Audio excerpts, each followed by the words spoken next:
A good powerful downswing tucks the right elbow in front of the right hip to maintain the wrist hinge for a powerful release and also keep the club on an inside-out swing plane.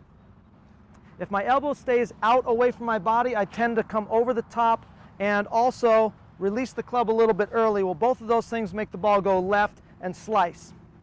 Hi, I'm Matt Terzo, PGA member and instructor out of Del Mar Golf Center in Southern California, and today our focus is on the right elbow. I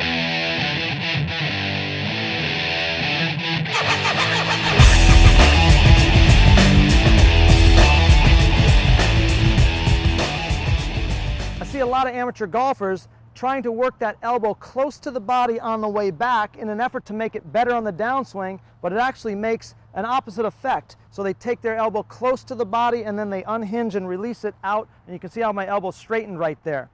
Also, you've probably seen that drill where they tuck a towel underneath the armpits in an effort to make the body move in a nice connected fashion on the way back. The problem with that drill is it only works for a sand wedge pitch shot or a little punch shot. You can't make a full backswing with your arms and elbows stuck to your body. So don't try that towel thing if you're trying to make a full swing. It's not good. Okay, what is the correct way to move the club on the backswing to help the elbow tuck in on the downswing? If you take a look at my setup right here, you can see a triangle from my arms to my shoulders. Well, I'm going to keep that triangle intact as I move my entire torso to this spot where the club is just before parallel to the ground. Well, this is where I'm going to start to gradually wrist hinge to the top of the backswing. But take a look at my right elbow. It's free already away from my body. As I keep turning to the top of the backswing, that elbow stays nice and wide. And if you look up here at the top, my arm is in a 90-degree angle, but totally free away from my body. If I had a towel underneath here, it would completely drop at this point right here. Okay, so as I'm turning to the top of the backswing, I want that elbow to stay wide away from me and then wide at the top of the backswing. I'm not moving my elbow behind me somewhere. My left arm has to cover up my right shoulder from your view right there so that my elbow sits more in front of my body. I'm not going to stick it back there, but it's totally free away from the body out in this direction. It's very similar to throwing a golf ball.